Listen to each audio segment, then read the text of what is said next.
Welcome to the Hockey Writers Prospect Corner, a show with our top prospects writing crew, bringing you the latest news, analysis, scouting reports, mocks, rankings, and much more. From the World Juniors to the NHL draft floor, from the farm to the NHL, our team covers everything that happens in the world of prospects. So sit back, grab a notebook, and get ready for Prospect Corner. Hello, everybody, and welcome to another episode of Prospect Corner presented by the Hockey Writers. I'm your host, Logan Horn, and today I'm joined by my co-host and fellow prospect analysts, Matthew Zator and Peter Baracchini, and by our special guest, Blain Potvin. Blain, how are you doing today? Good, you? I'm doing great. People don't usually throw it back to me so quick, so I'm flustered now all of a sudden. I'm doing great. I'm happy to have you here. For those who don't know, Blain actually was in attendance at the World Juniors this year, the World Junior Championship. Did a lot of great work for the Hockey Writers there, so check that out. And we've brought him in for some insider knowledge on this year's tournament. All right, Peter, it's good to see you as well. How are you doing this week? Doing great. You know, obviously a little bit sad that the tournament has come and by, but you know what? It was fantastic hockey all around. And, you know, obviously we tuned in every step of the way, but just great to see it back to normal as opposed to it being in the summer kind of thing, because it just didn't feel right back then. Mm-hmm. Yeah, no more empty arenas for sure. That's a good change. Last but not least, Matt, how have you been? Doing good. Like I said, the World Juniors was great to watch, and we'll get into all of it. But happy it was in Halifax and Moncton because it was so great. Just looked like a great atmosphere. Blain can probably speak to it more, but amazing tournament. Absolutely. Well, with that, we'll actually get started right away. Yeah, we're gonna talk about some of our takeaways from the gold medal game, Canada against Czechia, on Thursday night. Blain, what takeaways do you have from that game, from the atmosphere, from the game that was played itself, any of that kind of stuff? Well, it was interesting to see the reaction of the Canadian players going into the game, because after the semifinals, I was able to get a little conversation going with Thomas Suchanek from Czechia. And after they had won their semifinal, he had stated that he is looking forward to beating Canada in the final. I love that. May have let that slip to some of the Canadians prior to the game. And they seemed fairly motivated by that, and they were pretty happy to answer his questions. Yeah. But my main takeaway from that game was just the methodical play of the Chechen team. There was no deviation from their plan. No matter how the game was going, they were still very strong in their puck pursuit. They were still very good with their puck movement with the defenseman. And they moved as a 5-man unit, which was something that a lot of the other teams want to do, but they were precise in their positioning. And it was something to behold, because I think that was a main key for them and why they were able to win the top seed in Pool A. Mm-hmm. Yeah, they were very impressive all tournament long. And like you said, for the gold medal game, like that was the only game that anyone really shut Bedard out. Yeah. They really just kept him not as effective. You could see as early as the first period, he was frustrated. And that just is a testament to how hard they played. Like you said, they didn't deviate from their plan. They pressured the Canadians hard. And when they didn't have the pressure, they were opportunistic. And that worked out pretty well for them. Yeah. It was a very close game at the end. That's great. There's some great call outs there, Blain. Peter, what are your thoughts? What takeaways do you have from the gold medal game? Yeah, it was it was a great start from Team Canada, first and foremost, because of the fact that they were riding high from that win against Team USA. It was probably their not necessarily most complete effort, but they got contributions throughout the lineup. And the fact that they didn't rely heavily on one line, it was still a 4-man unit they were constantly attacking in waves on Thomas Sahanek and Czechia as well. But even just the resiliency from Team Czechia, I mean, throughout the whole entire tournament, they were the dominant one, and they managed to claw their way back. You could say how maybe there were like they capitalized on a couple bounces, like the Del Mastro tip from Coast that just trickled in, the shot that went off the post, and then Kulik took advantage of. But you know what? They were pressing hard throughout the whole entire last 10 minutes, and they even scored with like 14, almost scored with 14 seconds left, and they even had their chances in overtime. So I just want to say a big shout out to them because they deserve to win it. They proved that they were the top team in the tournament for most of the time. And unfortunately, it was just a bad bounce heading the other way, and Canada took advantage of. But Czechia, really, their resiliency and their group effort was very noticeable. Yeah, absolutely. It could have gone the other way. They could have won gold, and no one would be surprised. No one would be complaining. They were a great team through this year's tournament. All right, next up, we're going to talk about the bronze medal game. A few more goals in this one. A few. Matt, can you give me some takeaways from this just absolute chaotic goal fest between Sweden and USA for bronze? Well, if you want the definition of a barn burner, there you go. Really. Like, US had like what, two goal leads in that game, and Sweden came back and tied it each time. 8-8 or 7-7 going into overtime, and then ends 8-7. And I mean, everyone was thinking, Sweden doesn't have any offense, and they didn't have any offense since that 11-0 game, and most of the time they weren't able to generate much. But in that game, it seemed like all of a sudden they just decided that they could score again. So, and US was dominant all throughout the tournament offensively, and even their goaltending was really good up until that point, and all of a sudden, and even Sweden's goaltending, Lindblom was really good throughout the whole tournament until that game, and then he lets in 8 goals, and that's and they didn't even pull him. They let him play the whole time. The US changed goaltenders, and Baracchini played. I believe he had the loss, or he would get the win. I mean, not the loss, he got the win for it. So it was just a crazy game to watch. And if you want goals and love watching goals, that was the bronze medal game. Go watch the replay. Yeah, absolutely. Going into the final day, the 4 goaltenders remaining, the 2 in the gold medal and 2 in the bronze medal, it felt like they all had a reasonable chance at being named the goalie of the tournament. That game kind of disqualified 2 of them. Kind of messed up their stat lines a little bit, even though they're still very impressive. Blain, what thoughts do you have on the bronze medal match? There were wanted posters for the defense being put out after the first period. Yeah, absolutely. No, it was a fun game to watch. If I were a coach, I would have been having a heart attack. But tear your hair out. The fans were losing their minds. They were absolutely adoring that game. The place was packed. It was a sold-out crowd for the bronze medal game. It was pretty split 50-50 with Swedish and American supporters. So it was a really cool atmosphere for that. The game itself, I found that clearly defense was an issue, and that was really why the goaltenders gave up so many goals. They were left hung out to dry. So Trey Augustine, a 17-year-old goaltender for the Americans, he made a lot of really big saves, but he was completely hung out to dry, left with wide open chances from side to side. People were dropping their assignments. It was very disorganized. You can tell that the 2 teams had a lot of nerves, and they hadn't really recovered from their losses in the semis the night before.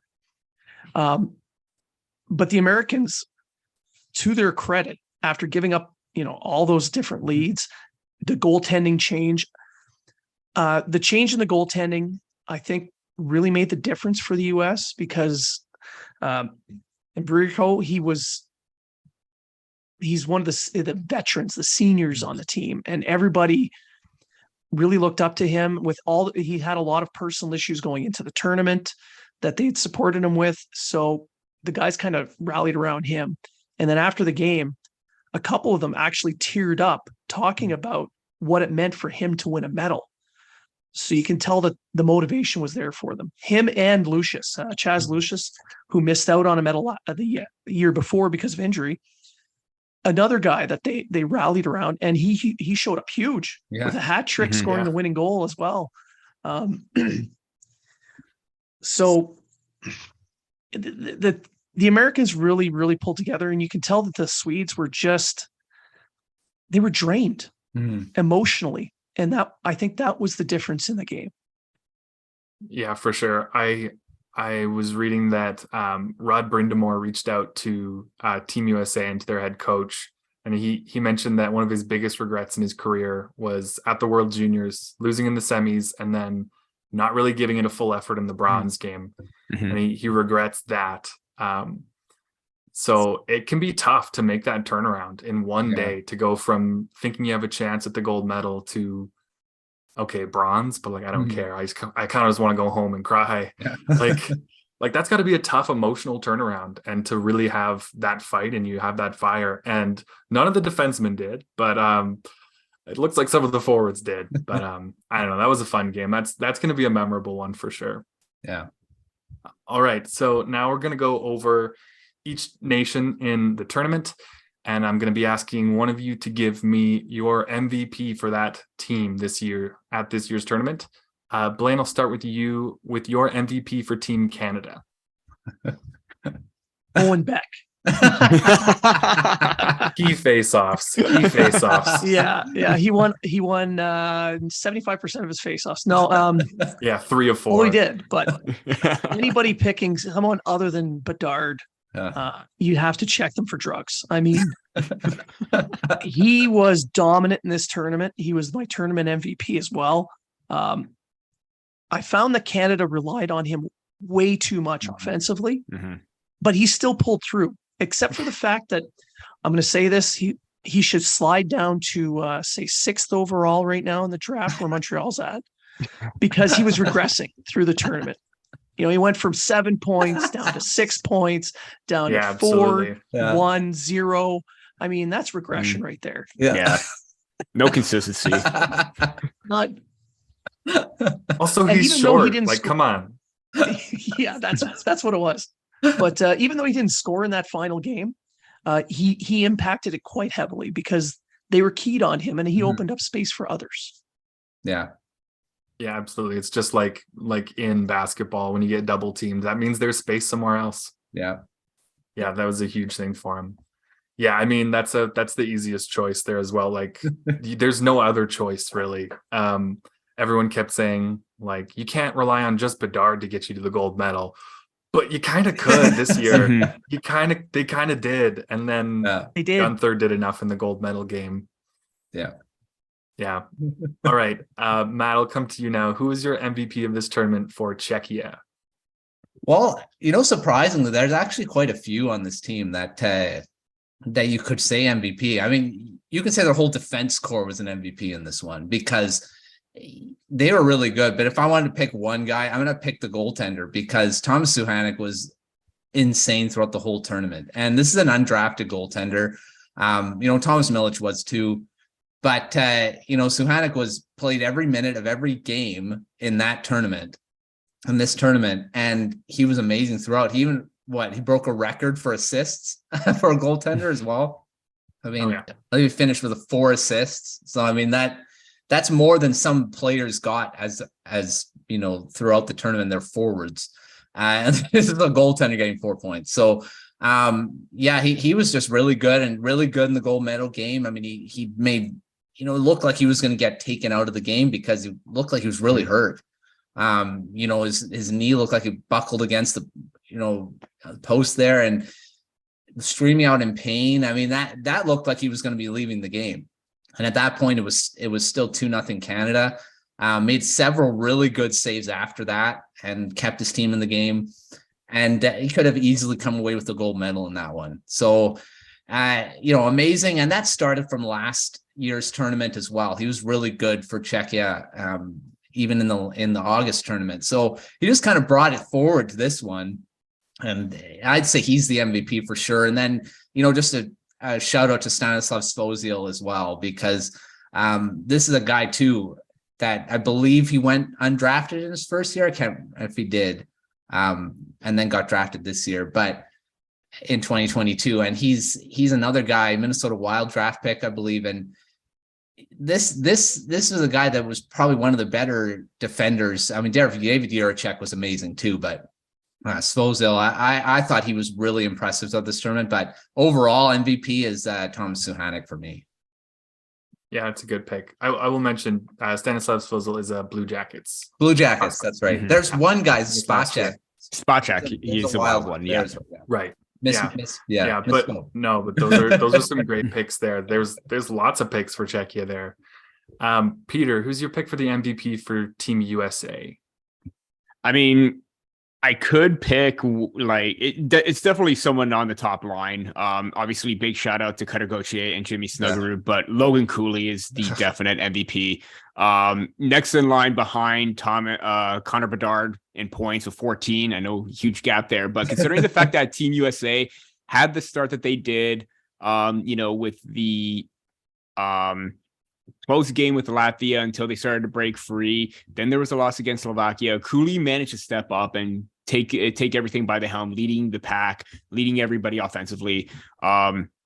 And we know why the Arizona Coyotes took him third overall. That a dynamic skill set, that two-way play, that aggressive and tenacious factor on the forecheck.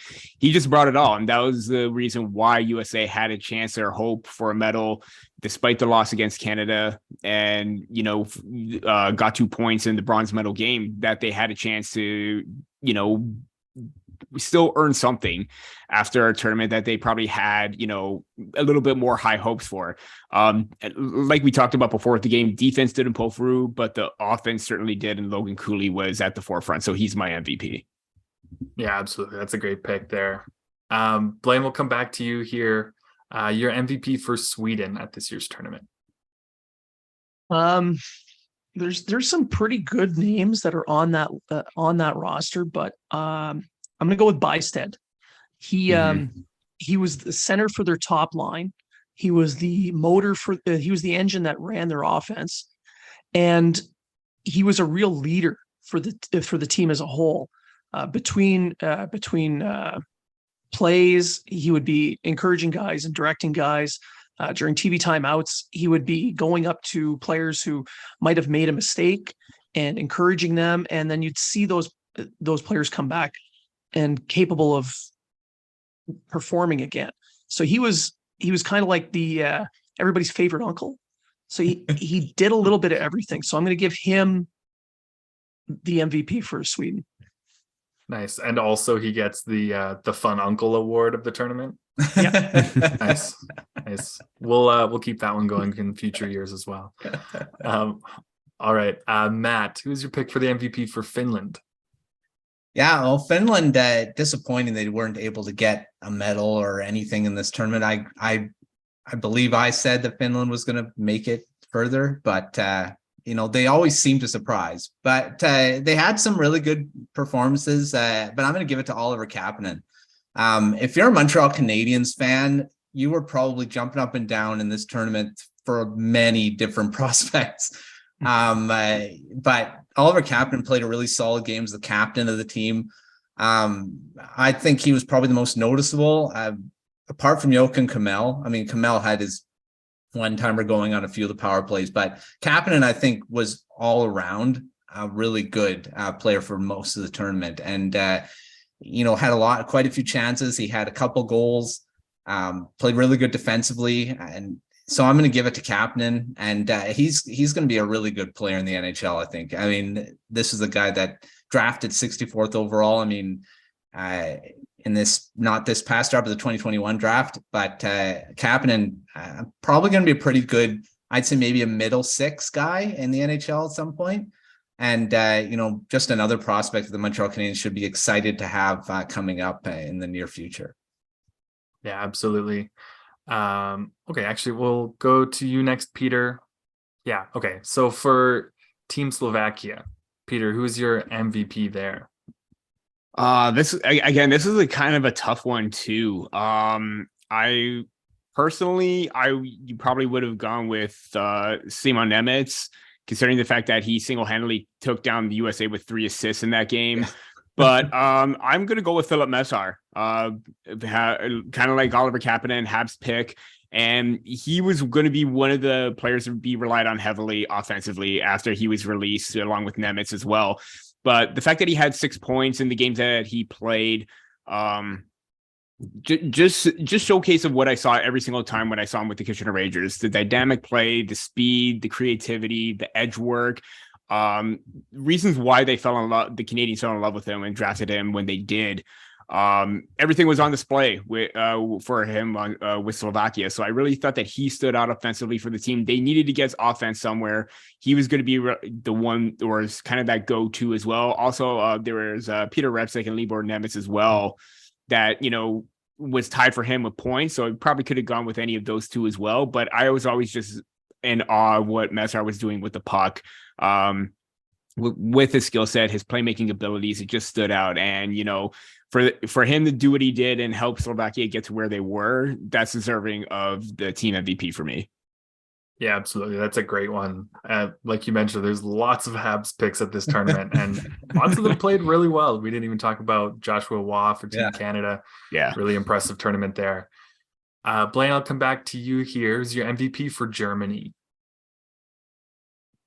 Now, the Germans are one of those countries that's kind of the in-between. You've got the haves, the have-nots, and Germany's program's kind of right in the middle.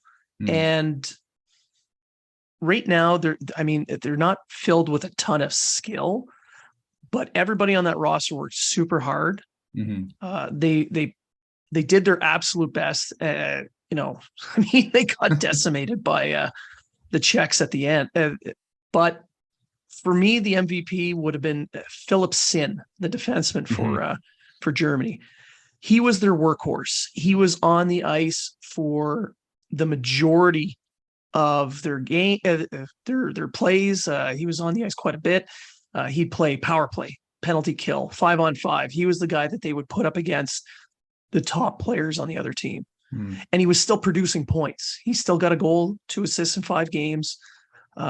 Which is impressive for a defenseman, especially one on a team that was starved for goals. And I know his plus minus doesn't look too good, but he played for Germany. Yeah, you got to take that with a grain of salt, like someone on Germany. That's right. Like, it's just, like you said, the haves and have-nots, and Germany is kind of the sometimes haves right now. They need their own little tier in there for the time being. Another team that is kind of in that liminal space in the middle, I'll come to you for this one, Matt. Who's your MVP for Switzerland? Switzerland, they seem to always surprise in these tournaments. They're so good defensively and usually, and they had some really good performances. But I'm going to give it to Attila Biasca because, again, undrafted forward, and he had 4 points, 2 goals, 2 assists. I think he stood out really well.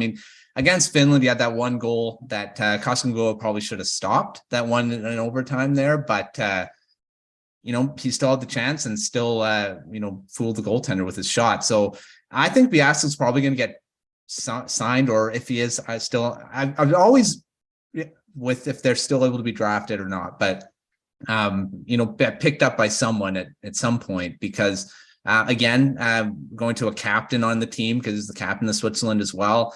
Really good leadership, with his scoring as well. And I think he's probably stood out. On a team that doesn't put up a lot of offense. But Biasca probably led the way for that team. And like I said, you never underestimate Switzerland. They always seem to be in games. Their goaltending usually is pretty good. But Biasca, I'd say, would probably be my MVP for Switzerland. Yeah, that's a good call. That was a really exciting game right at the start of the tournament. That goal was huge, and it actually had pretty big implications for their whole group. Yeah, that's right. For the final seeding going into the playoff rounds. Peter, I'll come to you here for your MVP for Latvia. Who do you got? Yeah, kind of similar to Germany, where, they coming off of the summer team, or the summer tournament, I expected that they would probably be still a thorn in team sides. And they kind of were, especially after that first game against Team USA. Obviously, they got to the relegation round and they won in relegation, and they still remain in the top group. Obviously, you could go to anybody, but I'm going with Donslav Melis. He was named top 3 player for Latvia at this tournament right now. So congrats to him. And, he scored 3 goals in 6 games. Most of them probably came in later on in the tournament, especially the relegation rounds when, they're fighting for their lives. But at the same time, he displayed that, two-way ability, the physical presence, and even that the goal scoring abilities that we have seen in the past, and why the Boston Bruins, drafted him in the 4th round. Got good awareness, good offensive awareness. Just really thought that he really stood out offensively. Granted that they did struggle to score goals, but when they needed him to stand up in a key and critical moment, he did. And I think the Bruins got a really great one right there. So he's going to be my MVP for Latvia. Yeah, it's a good pick. There's only one team left, and I gave you guys each 3, so I'm going to take this one, and that's Austria, who unfortunately was the team relegated at the end of the tournament. So they're going to go down to the Div 1 tournament next year. My pick for their MVP is just barely 18 years old, and that's David Reinbacher. He's a 2023 draft eligible defenseman. I thought he was really solid for Austria in this tournament. And that basically just means that they were losing while he was on the ice instead of getting caved in, which is what was happening when he was off the ice, to be honest. He's their highest scoring defenseman, even though he missed a game with an illness. His defensive game is really mature. He plays in Switzerland in a pro league in a really prominent role as a teenager. And he has offensive potential. He showed that here without the greatest teammates, really. I think he's got a good shot at going in the first round of the draft this year, probably only rising because of this tournament. I already had him in my first round, well into it, but I think a lot of people will be taking notice of him now. Ian Scherzer is also another pick that you could make for this team, also draft eligible forward from Austria. Pretty impressive tournament. Blain was mentioning beforehand that a lot of people he talked to after the tournament were big fans. So keep an eye on him when it comes around to the 2023 draft. All right, so I'm actually going to just give you guys a quick fire question real quick that you guys have not heard. And it's mostly for me because it's really fun to watch people squirm a little and try to answer with no prep. And also I'd love any listeners out there to play along, answer with your answers to these questions in the comments section. We can all laugh at that because at least you guys have time to prep and we don't. But okay, this one's for fun. Here, Matt, I'm going to start with you. Which game in this tournament was your favorite to watch and why?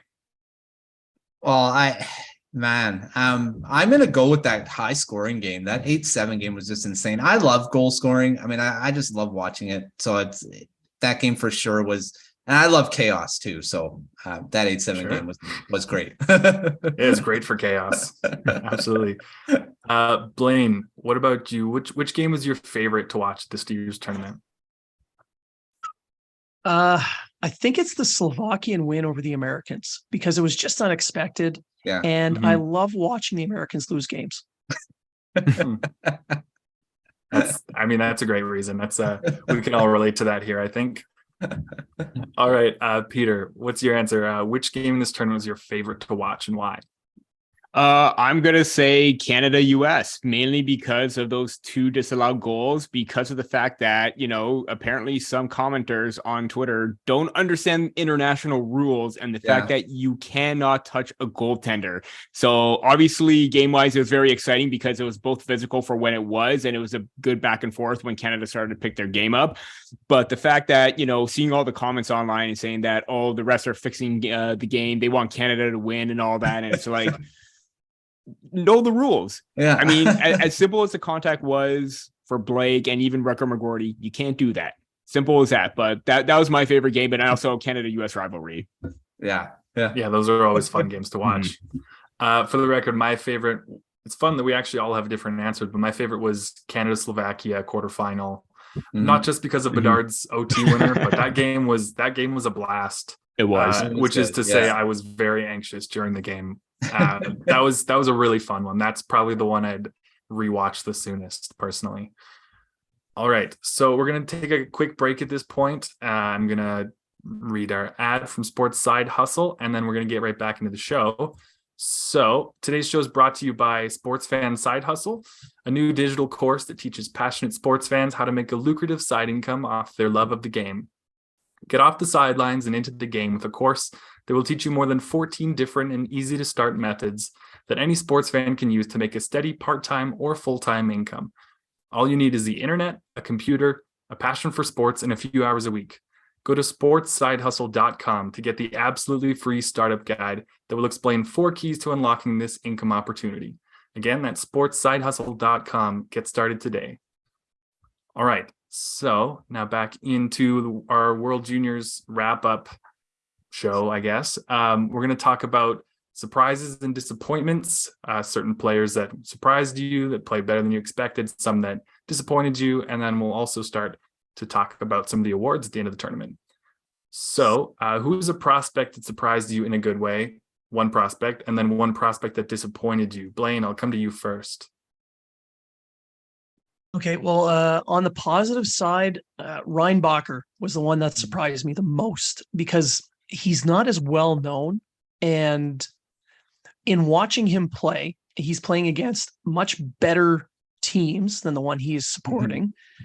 Also, he played that entire tournament ill. He missed the one game, but what a lot of people didn't know was that he was taking IVs in between games to recover. Yikes. So he was playing very ill, and he was still producing, and he was still playing to a certain level. He felt he was he didn't play to his best, but he gave everything he had. So for me, that he's the one that surprised me with the best. For a negative, it's not really that negative. I felt that Lekkerimäki from Sweden, after all the tire pumping that I've heard here, he really didn't do much to impress or take over a game or even really control the play during any lengthy period other than maybe a shift here and there.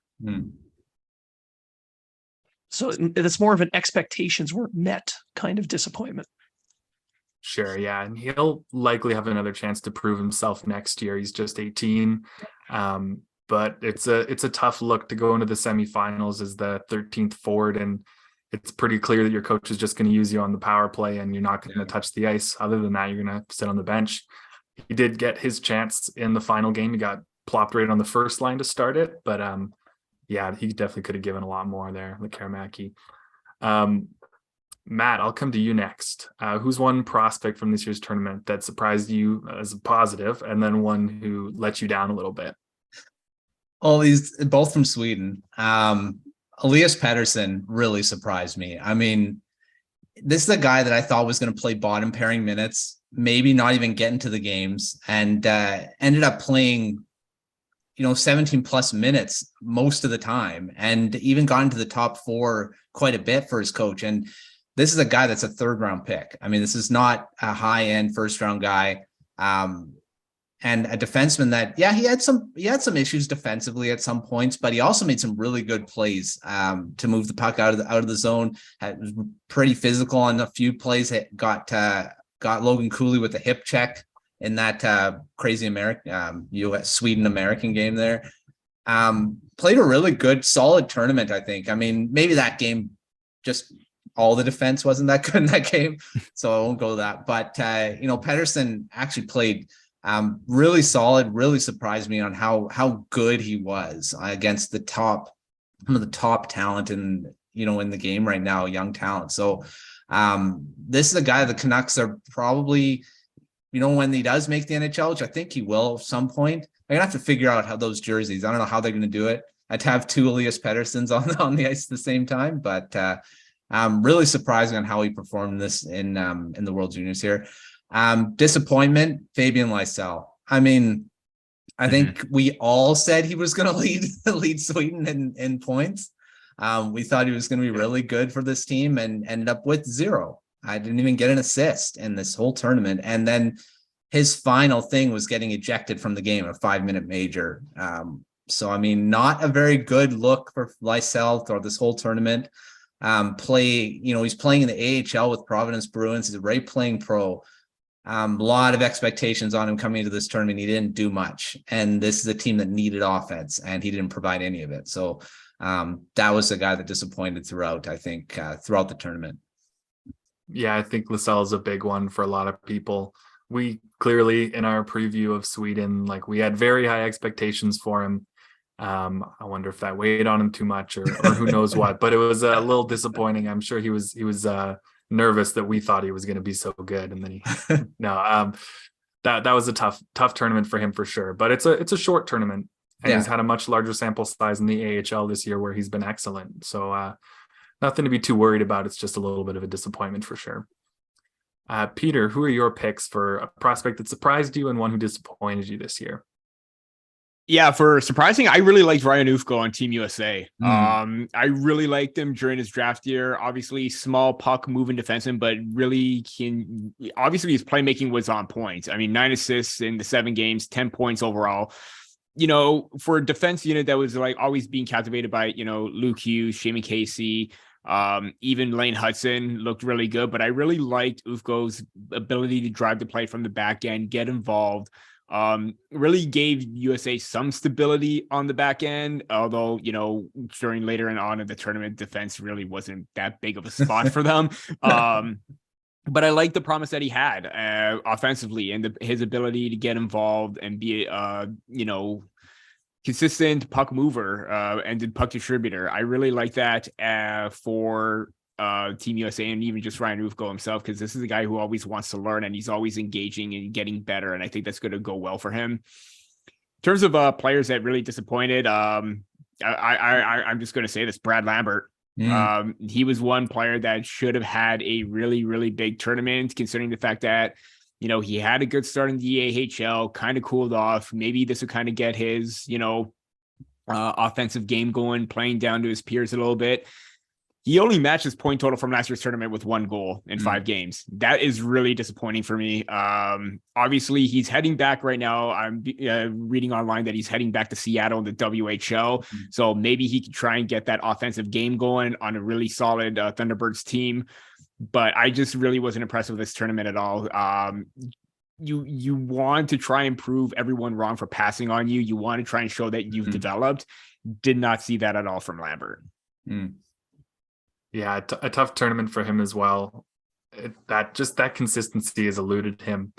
Switching teams, switching leagues, it just hasn't quite clicked yet. Hopefully, like you said, that now absolutely stacked Thunderbirds team. Hopefully they can get something going for him.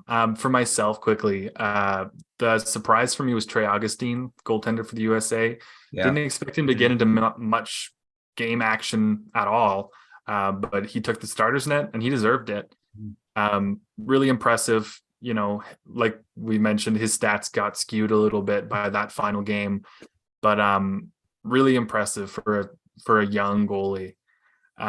So that's my pick there. And then for disappointment, it's not that he was bad, but disappointing is more about, below expectations. And so for me, that's Olen Zellweger, actually. Yeah. Still had a good tournament. But based on how he played in August, I had pretty high expectations for Zellweger. I thought he was going to look like a dominant offensive defenseman. And he actually kind of started to lose some time and some space to Tyson Hinds, to not really Kevin Krasinski, but Del Mastro took some of that time. And it just felt like he didn't pop. That's fine. He's still an incredible skater, still very fun to watch play. But I was left wanting a little more from Zellweger this year. Next up here, so the IIHF Directorate decides on the awards for the best goaltender, best defender, and best forward in the tournament every year at the end. And so I'm going to ask your guys' thoughts on their picks. So Matt, I'll start with you here. Adam Gajan was the goaltender for Slovakia. He was named best goaltender. Do you agree with that? Would you have picked someone else? That's actually surprising. I mean, he was really good for Slovakia. He was the guy that wasn't supposed to be. He wasn't even supposed to get into the games, and he ended up being their starter and kind of carrying the team for a bit there. But I would have given it to Suhanek. I mean, or Milic, even for Milic. But Suhanek played all the games, like I said before. I think he should have got the best goaltender award for it. But I can see why Guyan was chosen, because like I said, he wasn't even supposed to be part of the back. He wasn't even supposed to be the backup. I think he was supposed to be the third string guy, not even get any time at all. And he ends up being that the guy that they went with throughout most of the tournament. So I get why he was picked, but I probably, if I was choosing, I would have probably voted for Suhanek for sure. Yeah, that makes sense. I think you're usually in tough as a goaltender or as any player to win one of these awards if you don't make it past the quarterfinals.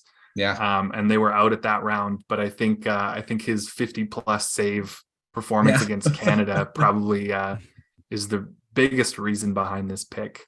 Yeah. Okay, so then David Jiricek was the player picked as the best defenseman for the tournament. Blain, do you agree with that, or would you have picked someone else as your top defenseman? Actually, no, I agree, because I picked him as my top defenseman with the media stars. So, I mean, considering the fact that he started the tournament playing with someone else's equipment, Air Canada lost his gear. Air Canada. Typical Air Canada.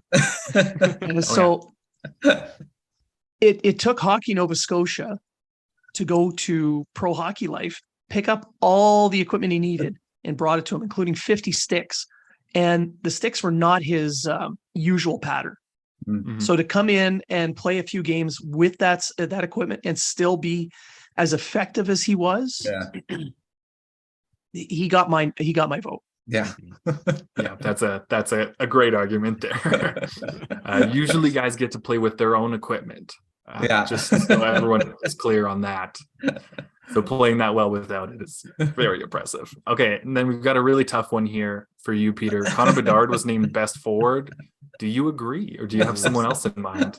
I don't know. That's a really tough one. Doc, maybe? Yeah, maybe. No, it's definitely Connor. Kind of like what Blaine said before. If you had to pick anybody else as like the top forward or top player MVP, whatever, definitely question your life choices, because it's got to be Connor Bedard at this point. Record-setting tournament for goals and points by a Canadian. Wanted to see him beat Peter Forsberg's record, but I think that's more of a pipe dream and long shot. But still, 23 points is very impressive no matter what. Yeah, they could bring him in next year for like 2 games, and he'll probably pass that. I think he's 7 points behind, 6-7 points behind. Maybe it's 5 I would now, do actually. it. I would do that. Yeah. Well, we'll see. We'll see who gets drafted to and what they think. But it doesn't seem likely to me. All right. So members of the media at the tournament, including Blaine here, get the chance to vote at the end of the tournament to create the media all-star team. They name one goaltender, 2 defensemen, and 3 forwards to make one starting lineup of all-star team. They also pick the MVP of the tournament. So this year's all-star team is as follows. Thomas Suhanek of Czechia was the goaltender. David Jiricek of Czechia and Ludwig Jansson of Sweden were the defensemen. Yuri Kulich, Czechia, Logan Cooley of the USA, and Connor Bedard, Canada. Those were the 3 forwards. And then Connor Bedard was named the MVP with 23 points in 7 games. All right, so we'll go to each of you with what your all-star team would look like. I'm not going to ask you for your MVP because I think we have a pretty unanimous answer there. So Blaine, we'll start with you actually, because you did actually vote on this. What was your all-star team? Oddly enough, my all-star team looks almost identical to what you just mentioned. The only difference on my ballot was the goaltender. I as the top goaltender. So other than Lindbaum as the goalie for myself, I had that exact list. Nice. Yeah, I mean, Lindbaum had a great tournament. Another goalie that had some skewed stats after Yeah. one wild outing on Thursday afternoon. Good thing I had my vote in Peter, before the game. Yeah. yeah, true. He made sure those votes were locked in, and then he just had a good time. Peter, I'll come to you next. What would your all-star team have looked like for this game? Yeah, I mean, Sahanek, Juracek, Kulich, Cooley, and Bedard are going to be on there. Ludwig Jansen surprised me in a good way because I really questioned his defensive play last season. He looked really solid for Sweden this year. So obviously in his league play, he didn't play in the World Juniors, but this time around in this tournament, I was really surprised with that. So he did deserve that. I probably would have maybe even thrown in Stanislav Svozil to, make it a clean sweep on the back end for Czechia with Juracek and him. But you know what? Yeah. I agree with that. I think Janssen did deserve it because he was a very strong and very consistent offensive producer for Sweden. Yeah, absolutely. Very easily, this all-star team could have looked like a Team Czechia power play lineup. Yeah. And also, Svozil did a good job shutting down Bedard at times too, his teammate in Regina. So give him that. It's very tough to shut him down. Yeah, I loved hearing about that rivalry and them chirping each other before the game and stuff. That's a lot of fun. Teammates in Regina. Matt, what would your all-star team have looked like? Yeah, so pretty much, the same as what they had. Definitely the goaltender Suhanek, and one guy probably I'm kind of really close to that I would think putting in there is Joshua Roy because, man, he's probably one of those. I love these types of players that can complement highly skilled forwards because, he's like a utility knife out there. He can do anything you want, and I think he's going to end up being a really good NHLer. With the Canadians at some point. I'm really close to putting a trade package together. Maybe the Canucks can grab him from Montreal at some point, but probably not going to happen. But yeah, Joshua Roy, I would say would probably be put on that team for me. I don't know who I'd take out though. That's the problem. Because Kulich definitely deserves to be there for Czechia. And but yeah, I'd say probably that's the only change I would make, but that'd be pretty hard to do. Yeah, absolutely. That's a good point though. He had a great tournament overall, but especially that semifinal game against the USA, he came up huge for Canada. My team again looks pretty similar to the media consensus here. I'd probably have Bedard, Kulich up front. I would do Juracek and Svozil. I was just very impressed with the two of them. And then I would actually side with them on Adam Gajan. Side with the IIHF. He'd be my pick for the goalie of the tournament. Just really impressed me. So that'd be mine. But it's not every year that we would actually agree with the consensus there. But it seems like they got it pretty right. Good work there, Blain. Maybe you just submitted your vote like 40 times. Yeah. I tried to tell my wife that I was right, but she didn't believe me. I could tell her. Yeah, I could tell her that. No problem. All right. So there's always plenty of great young prospects at this tournament because obviously it's an under 20 tournament, but it felt like a little more than usual players that are looking to be drafted this year, like 17 young 18-year-olds who are eligible for the first time this year in the draft. You've got David Reinbacher for Austria, Adam Fantilli with Canada, plenty of those players, Edward Shala, Dalibor Dvorsky. So I'm wondering what you guys think, who did the most to improve their draft stock at this year's tournament? Peter, I'm going to start with you. Part of me wants to say Leo Carlsson, but I already know he's going to be a top 3 player. But I'm not going to go with Leo Carlsson because of how much I'm going to talk about him later on. I am going to Sweden, and I'm going to say Axel Sandin Pellikka. I really thought that as a 17-year-old coming into this tournament, he worked his way up into the lineup and get major important minutes throughout the tournament. Yeah. Everyone's going to look to his point totals, 1 assist in 7 games as a puck moving defenseman. 17 years old, the way that he was able to handle himself, even though that he needs to work on some things defensively and get a little bit stronger, I really liked how he composed himself, how he was able to be a factor in transition for Sweden. To me right now, I think he's going to be a top 15 pick with his potential and his ability to be a puck mover right now. So I'm going to shout out him because I really liked his game. Yeah, absolutely. Like you said, 1 point in 7 games isn't crazy, but if you watched him play, it was really impressive to see a 17-year-old get that much responsibility, playing in overtime in important games as a 17-year-old at this tournament.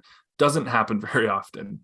Yeah, he was very impressive. Matt, what are your thoughts? Who do you think did the most to improve their draft stock this year at this tournament? Well, Peter took my guy, but I love Sandin Pellikka, but I'll pick a different guy. Edward Saleh, I thought was really, I mean, he wasn't flashy, he wasn't all over the place as being a top guy, but I'd say from what you did see, he did put up some points for Czechia there, and on a team that won the silver medal. I think he contributed quite a bit for a 17-year-old. And I can't remember. I don't know if he played on the top line at times. I think he played, pretty sure he played in the top 6 for sure. But yeah, I was really impressed by him. I think Sally's going to be a top 10 pick, it looks like. But yeah, he I think increased, for me at least, increased his draft stock a bit. Yeah, absolutely. He had a great tournament as well. There's so many to pick from. There's like that actually played really well in this tournament. Blain, I'll come to you here. Which prospect do you think improved their draft stock the most this year? Well, I think Dvorsky moved himself up a little bit higher into that top 5 talk. He was around the 8-9 area for a lot of people, but the way he played, how he was able to control the game, control the pace of the game, and kind of quarterback his team from center, I think that's going to push him into the top 5. But I think the one who made the biggest leap and is actually on people's prospects list now is Ian Scherzer from Austria. I know that people in Halifax were just raving about this kid, and he was the one that scored their first goal of the tournament. And if you watch the replays, the building exploded the second he scored that goal. The Austrians were kind of adopted by the locals here in Halifax, and he was their favorite son, so to speak, out of that group. So the way he played with that intensity that he had, with that grit, and he was greasy as hell too, which really sold it to the people here in Halifax. We love those kinds of players. So I think he's the one that made the biggest leap. Yeah, that's a great pick as well. I mean, there's a lot of ways to interpret this. I guess who improved their draft stock the most? That's a good one. He probably jumped up the most. Yeah. I'm taking the opposite approach. On people's list now. Yeah, sure. absolutely. Jumping actually on. I'm taking kind of the opposite approach in that it's so hard in my mind to move around in the top 5 with how talented those players are. So I'm actually going to take Leo Carlson because he was my 4th guy. And now, I don't know, I'm feeling he's number 3, maybe pushing number 2. Like he had a really solid tournament. I really liked what I saw from Leo Carlson. Not the biggest jump, not the biggest leap in draft rankings or anything like that, but it takes a lot to move around like that. And oh boy, whoever gets him is going to be very happy. This is the first time that we've seen him play against his own age group in a while, and he was too strong. He was just a little too strong, could just make his decisions a little faster than pretty much everyone else on the ice. Yeah, he was brilliant. I'm very excited to see where he goes from here, especially once that's the NHL, because I could see him in the NHL making a relatively good impact, relatively good results, I guess, just as a first year out of the draft player. But plenty to pick from there. Lots of excellent players showing pretty well for themselves this year. Sandin Pellikka, Shala, Dvorsky, Scherzer. All right, I'm actually going to ask you guys one more quick fire, and then we'll move to our last segment. So, okay, yes. When we look back at the 2023 World Junior Championship, what do you think will be the most memorable moment? Blain, what is your pick for the most memorable moment from this year's tournament? Well, I mean, how often do you see a golden goal? So overtime, Canada wins it in overtime. The 2 best teams playing against each other in the final, and the dramatic way it finished. How can you say not that? Yeah, Yeah, I mean, that's a fair pick. Golden goal overtime is a very safe bet. Like I can't count the amount of times between August and now that I've thought about the August tournaments overtime sequence. It's just, it's the crowning moment. It's the golden moment. So it's tough to pick anything else, I guess, but we'll see if we can come up with something else. I definitely will have something else. But Matt, I'll come to you next. When we look back at this year's tournament, what do you think will be the most memorable moment? It's hard not to pick that golden goal, but I'll pick something else. That Connor Bedard sequence in overtime that won it against Slovakia. I mean, we said he was frustrated in that gold medal game. I'd say he was a bit frustrated against Slovakia too, because, a lot of his shots weren't going in. I mean, he's so used to having his shots go in and weren't going in. He's like, I'm not going to shoot this time. I'm just going to deke around two guys and the goaltender. And of course, overtime winner as well. So, and he was quiet up to that point, I think, for as dominant as he was throughout the rest of the tournament. Having that being your end game in that overtime, my gosh, Connor Bedard. I mean, any team that has this guy is just going to be probably going to be a bit more excited than they were when they won the draft lottery this past one. Yeah, absolutely. I mean, that goal was sweet just on its own, but knowing now that won the quarterfinal game and Canada went on to win gold, it's that much more important, that much more valuable of a goal in their tournament as a whole. That'll be one that people at least watch a lot of times back. Peter, what's your pick for the most memorable moment from the 2023 World Juniors? Yeah, again, kind of hard not to pick any of those two goals, but I'm going to go agree with Matt, the Bedard one. Just because of the fact that, you look at all the big goals scored in Canadian junior hockey history. I think the one closest to in recent memory would be Jordan Everly, dying seconds against Russia to tie that one up. And that was probably the biggest goal for Canadian hockey up until that point. Well, the moves and, the skill set that Bedard showed on that goal just shows why he's so special as a prospect right now. So that, to me, I think that's probably the top goal right now in Canadian junior hockey history because of the fact that how special of a player he is, how he just took control of that whole entire play and just deked through the whole entire team and just carried the team on his shoulder at that point. I think that, to me, is the best goal I've ever seen. Yeah. Yeah. I don't know if he was quiet. I don't know if he was quiet during the game. He did score the first goal. Really good. Quiet by his standards. Only one goal. Yeah, that's just one. And but I think it was more that he seemed a bit more frustrated to me in that game because, some of the shots were getting blocked. He hit the post, I think, once there. Yeah. Yeah. I mean, just if you look at the screenshot right before he just knifed through the whole team, you see just three guys and a goaltender between him and the net. And could you imagine having the confidence to just be like, I could score on that? Just going through that. That's insane. That's incredible. The most memorable thing for me is that I will remember that American fans don't understand international rules for goalie interference. I'm just teasing. That's not actually my takeaway. My actual one, though, is that Halifax is I'll say it this way. Halifax is the best city in Canada to host the World Juniors.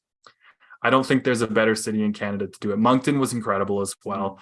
But those Halifax games, I don't know. No, but those, I mean, compared to Edmonton, though, for the last 3 years, I know there have been COVID issues and that's really messed with the attendance. But just the atmosphere in those games was incredible. The fans, like you said, Blain, adopting Austria, basically. That Austria-Germany game was just a total blast. Just cheering for every little thing you can. The fans were incredible. The fact that it was set up on such short notice was really impressive. The only thing was just a little unlucky with the weather and what that did to the ice surface. Some of those games, that was a little rough. But it was just an incredible host city. So hopefully when the tournament comes back to Canada in a few years, maybe they'll get another go because that was wild. It was a lot of fun. I really appreciated the host there.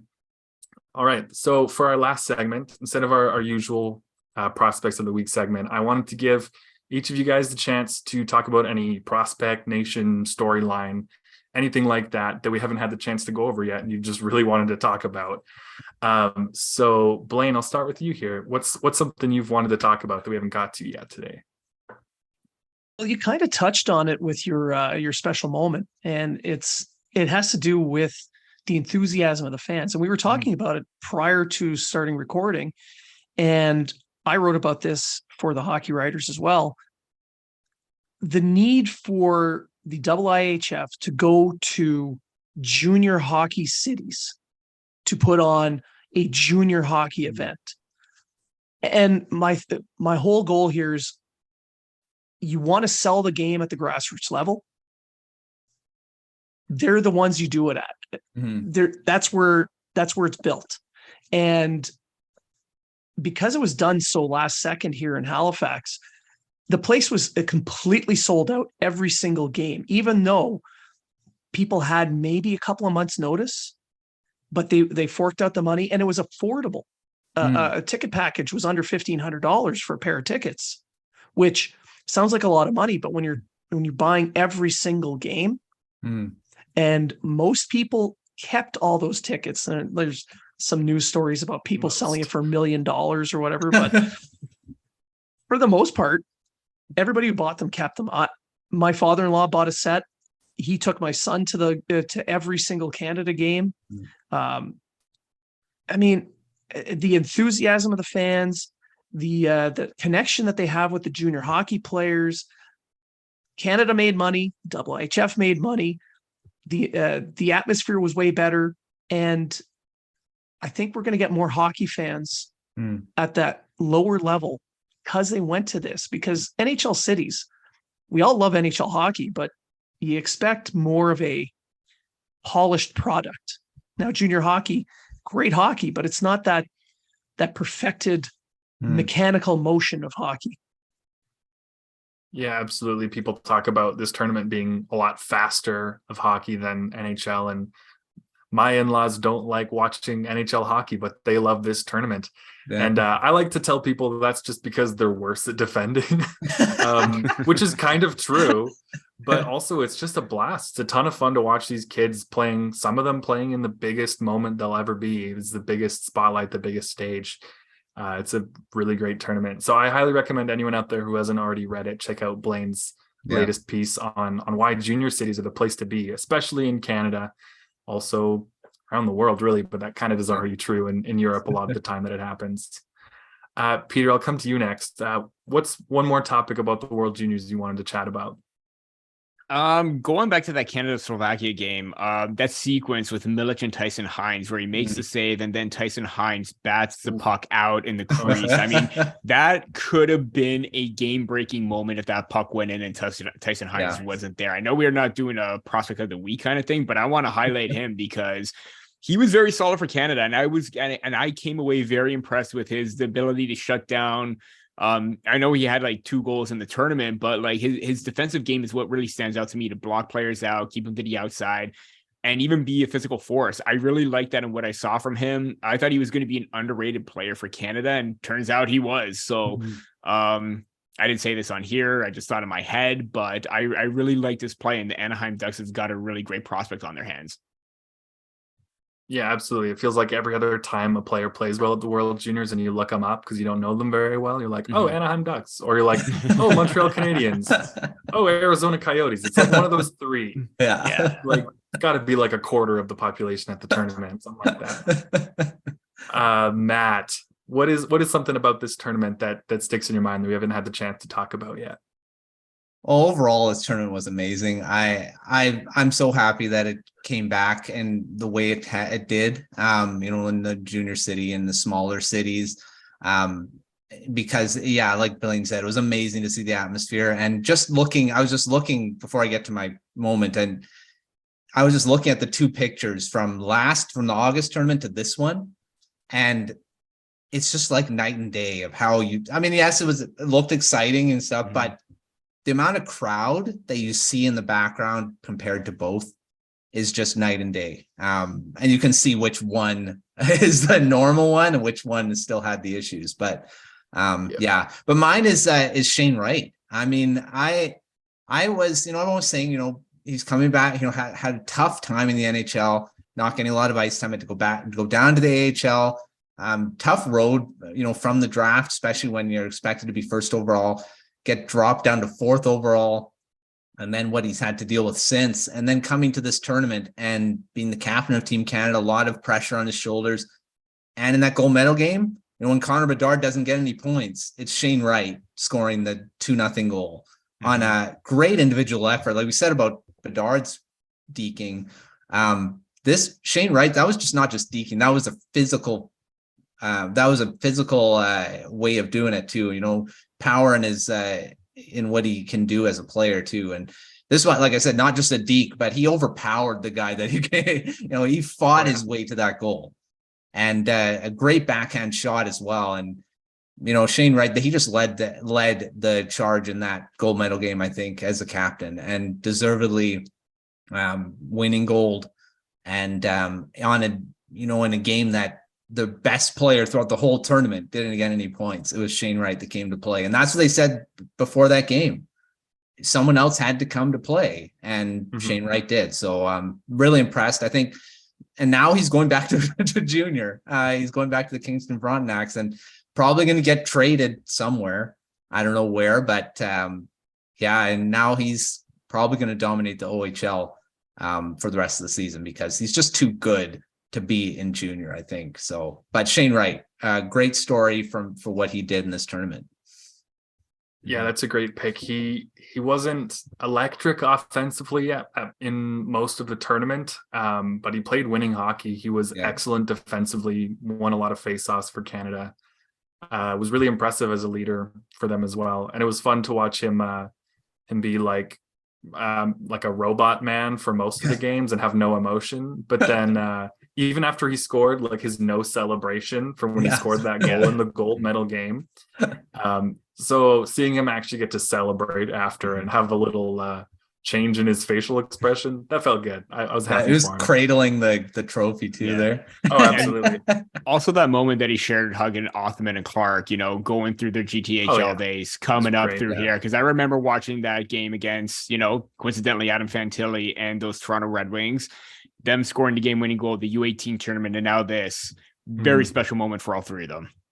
Yeah, absolutely. That was a good photo op right after they had all had their moment with the trophy.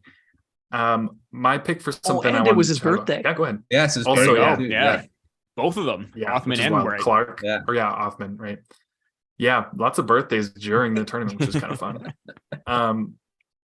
Mine that I'll mention is just goaltending in general. We had a really this sense of doom at the start of the tournament that there was going to be no good goaltenders in the whole thing. Just like, that's an exaggeration. We didn't think that, but there's no like clear top goaltending prospect, no Wallstedt, no Askarov, nobody remotely on that level really.